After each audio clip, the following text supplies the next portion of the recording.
Alright guys, so last night, Pokemon had their big 2019 press conference thing and announced a bunch of crap.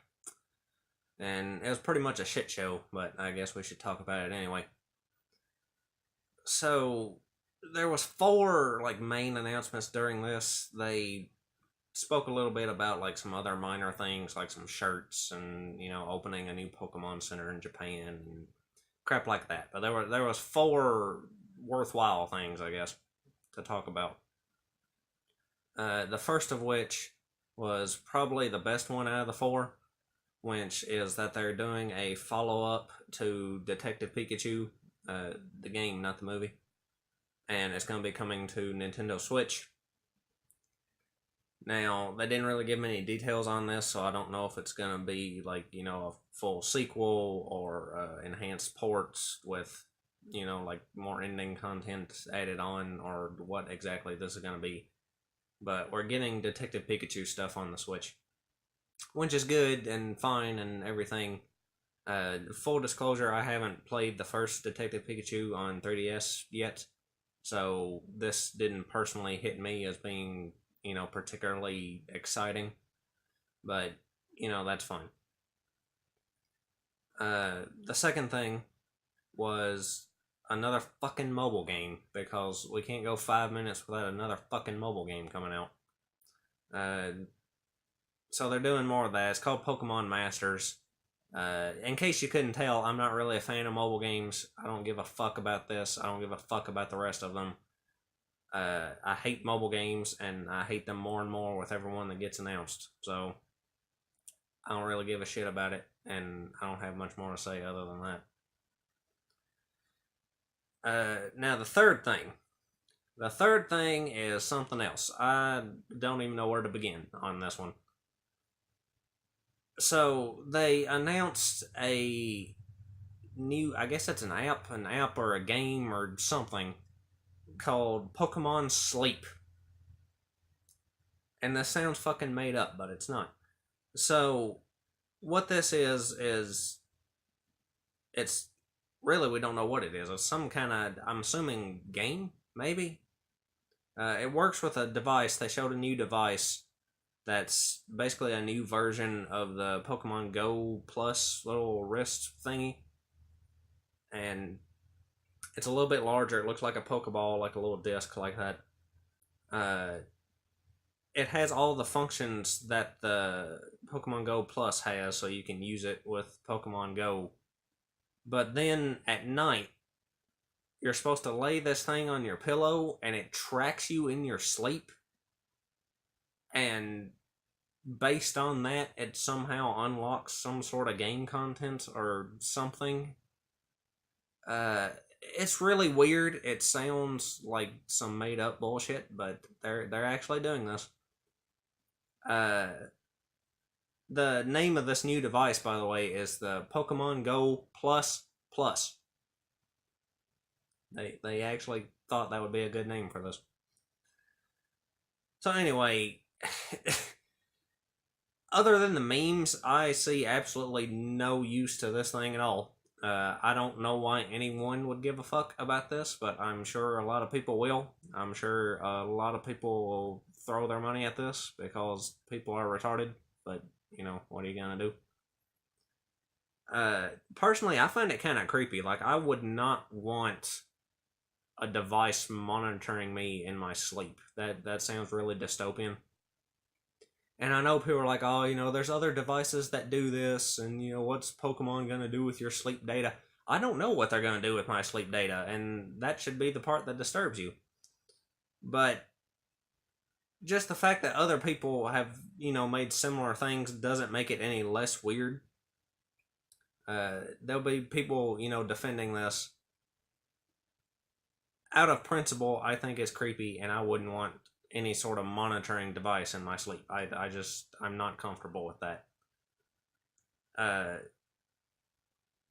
Now, there's people that think like having the fucking Google Home and Amazon Alexa things in their house is a good idea. So I'm sure there'll be plenty of people that have no issue with this, invasive spy device at all. But whatever. Especially because, like, you don't even know what you're getting out of this. Like, you're voluntarily paying, I assume, a large sum of money. I don't think they gave a price for this thing. But you're paying for this thing to collect data on you, and what are you getting out of it? Like, do you get a Pokemon? Do you get a virtual creature in a shitty mobile app game, whatever, that is objectively inferior in every way to games that come out like 15 years ago? I don't understand the point. But they announced that. At least we're getting a lot of funny memes and stuff out of it. That's like the only good thing to come out of this announcement. But anyway, then the fourth thing was the thing that's probably most important to me, considering my main focus is, the main series titles. And basically, they come out and announced that they're making Pokemon Bank again, but this time they're calling it Pokemon Home.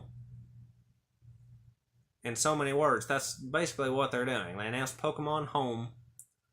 It's a new, cloud-based storage service, and they showed a little diagram, like mapping this all out to what this thing's going to be able to do.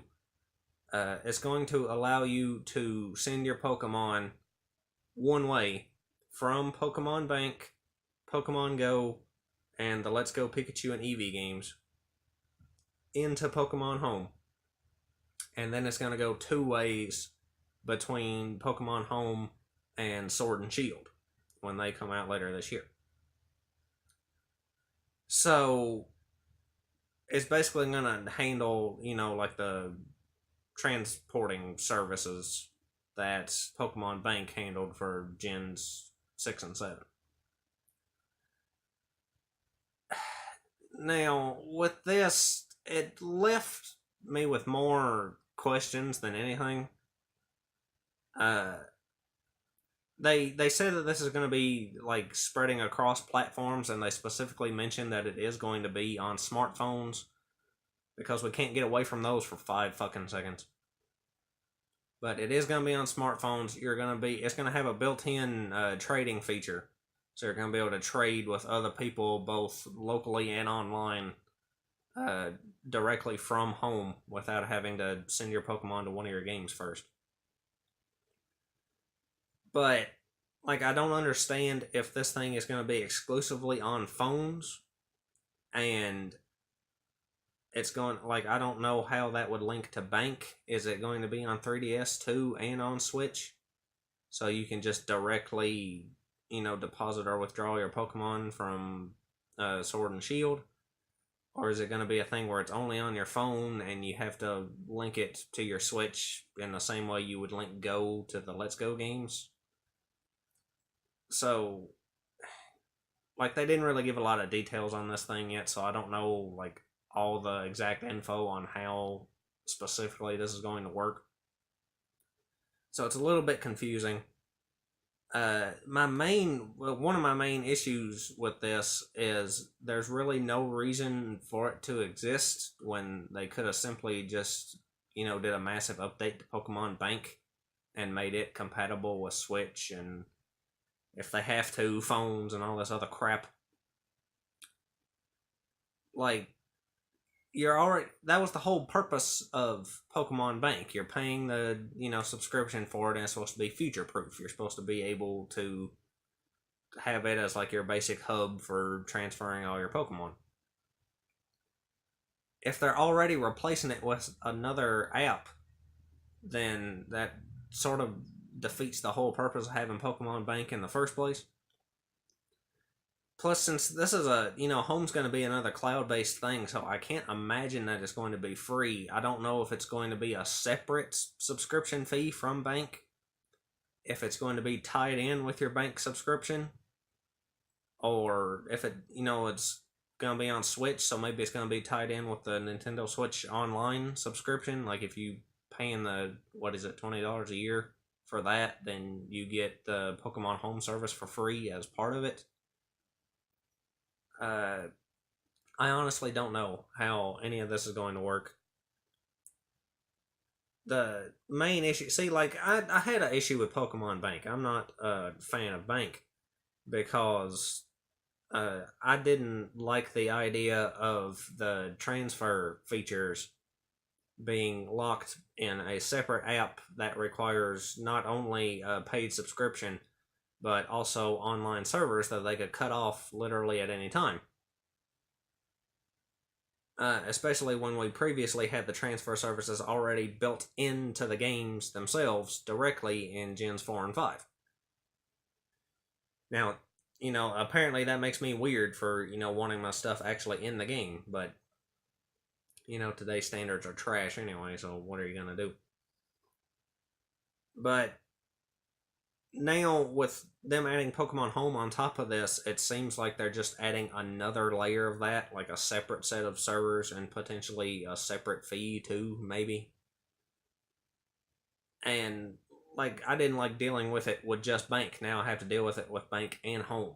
So I just don't like the way they're doing this so far. I mean, we don't have a ton of information on it, but what little we do have doesn't really inspire any confidence for me. Some people are really happy about this because they're just excited that they're going to be able to, transfer their older Pokemon at all. Like, I don't know where anyone got the idea that they weren't going to be able to transfer their Pokemon. Like, they were obviously going to let you do that. There was a 0% chance that they were going to lock all your old Pokemon away in the old generations. It just wasn't going to happen, people. The only time it's ever happened was when they shifted from Gen 2 to 3, and that was because technical limitations. They're not going to randomly do it again for no reason. Like, there was never any doubt in my mind that there would be some kind of way to transfer your old Mons into the new game. I just thought they would do the simple route and just put Bank on Switch, and then you'd be able to deposit your Pokemon into Bank from your 3DS games and then log into Bank on Switch and withdraw them onto the Switch titles. That seemed like the most straightforward way to go about it. And then they added in the Go functionality and whatever. Fuck Go. I don't play Go. I don't want to play Go. Leave me the fuck alone. People are killing me. So it just seems convoluted and unnecessary to go about it in this way, in my opinion. Again, we have to wait. Excuse me. We have to wait until we get the full details about it to know, about the subscription fees and all that. But so far, I'm really unimpressed with this. It also makes me a little concerned that since we're going to have direct connectivity with Go, that they might not make any other way for you to get Meltan and Melmetal. Because, right now you have to get them from Go, and I don't play Go. I don't want to have to play Go just to get those two Pokemon. So hopefully there's some other method, either an event distribution or some in-game way with Sword and Shield, or literally any other kind of way to get those two without having to deal with their fucking mobile bullshit. I don't want mobile bullshit. Okay? I don't care if other people like it. If they want to play it and waste their fucking money on it, go ahead, but leave me alone. I don't know why that's so hard for these companies to understand. But anyway, so that was the main gist of this press conference thing. Ultimately, I had really low expectations going into this. I didn't expect them to, talk about like Sword and Shield or anything, because they've already announced a 15-minute long Pokemon Direct for next week, where they're going to be focusing solely on those games. So I had really low expectations going in, and I still come out of it disappointed, which I think is pretty bad.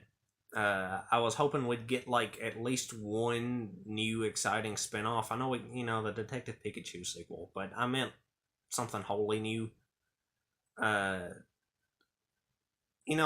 talk all the time about wanting like a new Pokemon pinball game or a sequel to Pokemon Conquest, but I'm to the point now where I'm almost like hoping that they don't make them, because if they did make them, they'd probably end up being on mobile, and it would be fucking gotcha bullshit or some trash like that. So we can't have nice things because of the mobile market just overtaking the fucking world. But anyway, I was really disappointed by this overall, and it kind of killed all the hype I had uh, built up for Pokemon from the Sword and Shield reveal. Um, like the main thing, I think it's just a feeling of alienation. Like the more the Pokemon Company keeps wanting to lean towards the casual mobile, the Go players and the Let's Go and, the lapsed fans who liked it when they were kids and then didn't give about it for a fucking, didn't give a fuck about it for a decade. And then all of a sudden they're coming back. They're focused so much on those fans and like the new fans, the kids that those poor kids who are mistreated by their parents and have never played a Pokemon game other than Pokemon Go. Uh, they're focused so much on them. I think they're alienating their long term fans with a lot of this nonsense. Like all I want is a standalone, interesting, not predatory monetized game that I can enjoy without having to deal with mobile crap and without having to deal with online subscriptions and without having to deal with all this nonsense. But that's apparently not in the cards. So hopefully next week the direct will give us some good news and sort of wash the bad taste out of my mouth from this. But anyway, I guess that's all I got to say. So lots of luck to you and yours.